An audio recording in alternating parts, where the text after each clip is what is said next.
Hello, my name is Debbie, owlandgatorstitcher. Welcome to Flosstube number 26. Today is Thursday, January 20th, 2022. This is a video mainly about cross stitch, but sometimes about what I'm reading and watching and a little bit of life thrown in. If this is your first time here, welcome. I hope that you will like what you see. And if you're a returning viewer, thank you for coming and for all of your comments. I really appreciate them and all the interaction that we have. So not too much going on in my life right now. It's been quiet, which is great. I'm in northern Florida and the weather's been a little bit cooler than usual, especially in the mornings, but in the afternoons, a lot of times we've got glorious sunshine and it's in the 70s. So really enjoying the afternoons here. And because life has been quiet, I've had a chance to do a lot of stitching. For those of you who are new here, a lot of my stitching is based on the games that I play, mostly through Facebook. And they sort of inspire what I stitch on a lot of the times. So with that, I'm just going to jump in and show you what I have. So first piece I want to show you, this is Evening Romance by Artecy. And this is a piece that I've been working on for a little over, I should say a little under 2 years.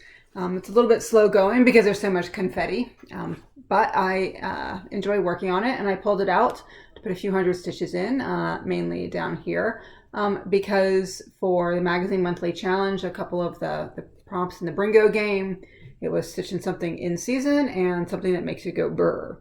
And I'm a Floridian, as I've already said, and so snow and stuff makes me go brr very much. And while we don't get snow here, it is winter in the Northern Hemisphere, so this is in season. So again, this is page 4. So here, I'll give you a little bit more of a close-up on what I have done. Again, not very much. I think this color here, either like 402 and 407, and probably a little bit more. So last year I had finished the first 3 pages and done a little bit here, and so I was able to get a little bit more done in this. The next piece that I pulled out was one of my pulls for WhipGo. This is Tug of War by Mystic Stitch. I am very much in that background. So I put in a few hundred stitches here. Nothing too exciting, just more background. And I will pull it out to get the remaining of the WhipGo in. My goal for all of my pieces, with the exception of a few wild cards, is 1,000 stitches on each piece. So this is like somewhere between 300 and 400 stitches, so I do have quite a bit more to do on this, but relatively quickly because it's the background right now is a lot of the same color. Next piece I pulled out, mainly because I wanted to work on it, I pulled out Portrait of Veronica, Mirabilia, and I used the excuse that it was Mirror Monday and the Sunshine Stitchers are also doing Focus on a Designer. This month is Mirabilia, but the reality is I just wanted to work on this one. As you might recall, last year I spent a lot of time working on this 1/1 skin and finally finished all of that. So I was excited to start pulling this down. I still do have to do her other arm 1/1, but the black right now is 2/2. So this is sort of coming down on her dress, and this bit here is the armrest that she is, the armrest or whatever piece of furniture she is leaning on. So I was just put a few hundred stitches in this. It was nice to have a chance to pull this out and work on it a little bit more. Next piece that I pulled out was Little Cake Shop. This is Heaven and Earth Design, artwork by Aimee Stewart. This is, I believe it's the regular size, but max color. And right now, because it's max color, I sort of put off doing a lot of the confetti, but now the section I'm in, I'm totally doing the confetti, so it is slow going. I pulled this out for magical stitches. We had to put in stitches on our most colorful whip. We got to set our own goal, and I'm about halfway there. But basically what I started to do is pull colors like, this is a poster, and there's pictures of teacups on there. So colors as they pop in here, and then wherever they are within my Q-snap, I'm finishing them off. I've got a really good, it's very easy to find where I am now. I have so much done here. And from time to time, if I just feel like I need to get like chunk stitching done because it feels like it's going so slowly, I do pull a color from the molding in the ceiling, and that tends, maybe 100 stitches in that, and so it goes much more quickly. So go back and forth depending on what I feel like doing, but I would like to have a chance to get sort of the stuff done in this area so I can move the Q-snap. I This Q-snap, when I put it on, I didn't put it on well. I've got all this extra space here. It's crooked, but I don't really like pulling on and off my Q-snaps, and so I kind of have just left it here. And so I will be looking forward to the moment where I can take it off and hopefully, obviously, get new area I can work on, but also just position it better. And then one of my pieces, this is my oldest project, Artecy's Old World Map. That's what it looks like. And I try to work on this. I don't want to say every day. I didn't work on it today, and I probably won't pull it out today, but I still try to work on it between a half hour and 45 minutes every day if I have time. So as I might have mentioned last time, I am working on 3865. And I'm not going to color complete it across this whole area because that's a lot, and at some point I will go crazy when I do that. But I am trying to do as much before I get to that point. So basically, I had moved the Q-snap at the beginning of the year. So finishing down in this part here, and then see if I can, the stitches will pop there.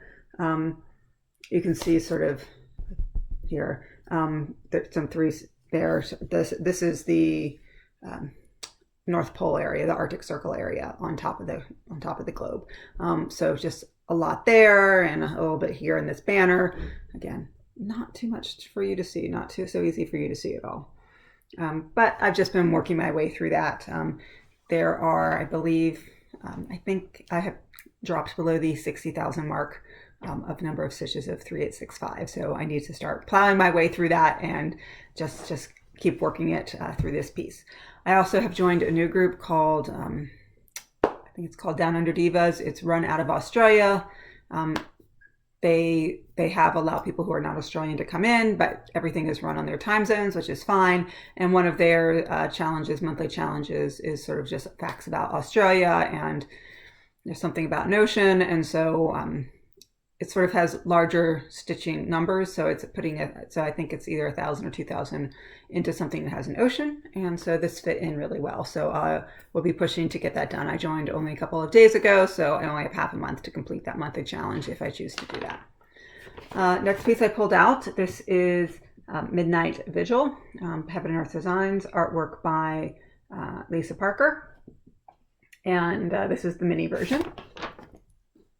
And I pulled this out for Full Coverage Fanatics because they're doing something called like a scavenger hunt, and they are doing it every month, and they just have a weekend, and there's an item that you have to find in one of your full coverage pieces. So this piece was the night, I think it was something in the night sky. So obviously Midnight Vigil has a moon. I haven't actually stitched much of the moon, but I've stitched everything around the moon. So basically this one, I went from the extreme of doing 3865, which is like winter white, to doing 3799, which is, as you know, very dark charcoal. So I just pulled the 3799 here, and then I've started working, coming down towards the moon, and then there's some of it in the pane here. When I was looking at the picture, and I discovered, I think, somewhere here, this little blob here, which obviously doesn't look like much, but that is going to be the reflection of the cat's eye. So I was excited finally to seemingly get some stitches in on, if not the cat, the reflection of the cat's face. So I was sort of excited when I realized that, because for the past year, it's basically been a background. I am loving the way that this curtain has come out with the sash. Again, as you know, when you're stitching and you're up close, you're sort of like, what does this look like? But I think it looks great now, so I'm really happy that I persevered. The next piece that I pulled out was, this is A Year at Hawk Run Hollow, and this is the July block. Obviously it says July. I'm going down, so this is the third block that I am working on, and basically, as I mentioned last time, this is all fill-in. So I don't even pick up the pattern anymore. It's just, this is all 3-4-1. I am doing it in the DMC conversion that is provided. So it's just fill in. I have met my monthly target on this, but if I have enough time, I will come back, because I really, really want to finish this water as soon as possible. It's easy to do. It's non-thinking stitching, but just sort of to get through that and then be able to go down to the Halloween block. October will be a lot of fun. Next piece, Things falling on the floor here. Next piece I pulled out was Let Freedom Ring by Lila's Studio. So this was my second Whip Go piece, and I have met my target on this. So this time, basically, so I think I had some of these trees a little bit done, but not very much. I think I had like some of the brown in the branches in it. But I finished the foliage on these two trees and pulled it over a little bit to the third tree, started the roof, and then I did these two sort of star motifs, as well as these are the windows. And this is not this is sort of the wing of the building, not the main part of the building. But still loving this piece. It's a lot of fun to work on. It's even though it's such a large piece, there's not a huge number of colors, so it is manageable and very repetitive. One thing I will say about this bit of the roof, and I was doing it, and it was, again, once I got into the rhythm, I didn't really have to keep looking back at the pattern, just sort of knew what I was doing. But then all of a sudden I looked at the pattern, and one of these stitches here, and I can't remember if this is like 646 or something like that, or 644, something somewhere in there. All of a sudden it was a different symbol, and I was like, is that the way it's supposed to be? Is there something on this roof? I looked through the whole rest of the piece, and everything just is this repeating roof, so I think it's just a mistake on the pattern. If it's not a mistake, it's supposed to be that way. I did what I wanted to do. But anyhow, I really am enjoying this. It's a lovely pattern, and it's a joy to stitch on. I somehow managed to pile up everything on top of projects I still want to show. So I do want to show you my two focus pieces that I try and work on. So the first one is Artecy's High Intensity. This is the cropped version, artwork by Agnew. My goal is to get this done by the end of this year, which is about 600 stitches per week. Again, very easy to stitch on. So here's where I am now. So this is obviously the right edge of the page, and I have managed to, I think I sort of got all the black done on this part already, and so I've started pulling colors into the background there. So just working on the foliage. Again, really simple stitching. This is 14 count, so it's very easy to see, and especially if my eyes are tired, I really do enjoy working on this, and I just love the way that this picture is coming out. And the last piece I want to show you, also one of my focus pieces that I work on, that I don't have any fixed targets each month. My goal is to get somewhere between 70 and 75% done this year. I started the year at about 40%. But this is Cats in the Toy Box, Heaven and Earth Designs, artwork by Lesley Anne Ivory. And so here is where I am now. So I think right about here is the very center of the pattern, and that is if the Pattern Keeper now has that feature where they have a dot that tells you where the center is. So I'm about 44% done with this now. So obviously not quite at the halfway mark, but at least the halfway mark is in my sights on this piece. So what I have done is I've been pulling some of the dark colors. I'm working a little bit more on the basket here, and then I pulled this light color, which I believe is 3078, and started working on it. So it's this is sort of the face of a stuffed animal. I'm not entirely sure what it is. And then also some sort of golds and oranges that goes into this thing here, a little bit on the cat's heads as well.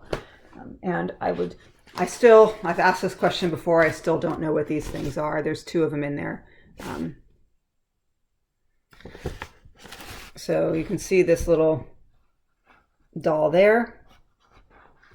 It's not going to focus very well, unfortunately. There's one doll there, and sort of dressed like a little farmer with its little dungarees. And then another one, which I have already stitched, which now I can't even find it. Yeah, there it is, by the koala head there as well. So clearly these must have been like childhood toys that were a pair of something. And this is the girl one, because she's got a little lace collar and stuff. So I don't know what they are, but they're sort of been fun stitching them and just having those sort of dolls peek out with the cats. So that is all the stitching that I have to show for you this video. I do have a few purchases that I made. One is my Color and Cotton Fabric of the Month. I get 32 count even weave. This is the colorway Cedar. I think it's coming up pretty true to what it is. Kind of clashing a little bit with my pink top. That's okay. And that was all sort of the cross-stitch materials I got. I am determined in the next 2 weeks to do a couple of finishes and I want to give as gifts. So I bought a few things. I had a hoop that I purchased at Michael's a while ago, and I thought it would be perfect for a piece, and the piece fits in the hoop, but the fabric is actually too small for the hoop, so I can't do a hoop finish with that. So I searched on Amazon and I picked up a few of these sort of hoops, and the bigger one, the bigger size fits. So hopefully next week I will have a FFO to show you, which I'm going to be honest, I have never done my own FFO. I've taken things out for framing, but have never done it myself. So part of the reason why I'm telling you is to commit myself to doing it. And then also Michael's was having its Christmas sale, so I bought this. Again, I really don't care what it says on it. I'm going to use this as something as a mount. So it's sort of a block, so you can mount cross stitch here and then just have it stand up, put it on a shelf or something. So I bought this as well, and I do like the gold sides, and I think it was like 70% off. So that is all the cross stitch I have to show for you today. It's a bit short. I will tell you a little bit about what I've been reading and watching. I've done quite a bit of reading since the beginning of the year, but one book that I liked in particular, this one called The Book of Lost Names by Kristen Harmel. And it's a book, it's a historical fiction based on World War II, and it is fiction. It's not based on a particular individual, but while she was doing research for another book, she came across someone who was a forger during World War II and making fake documents to help smuggle people from France to Switzerland. And so it's about fictional character basically who becomes a forger, a Jewish girl or a Jewish young woman who becomes a forger, and just sort of what she has to do in order to, or what she does in order to help a lot of people cross the border into Switzerland during World War II. Interesting book. I greatly enjoyed reading it. It's very well written.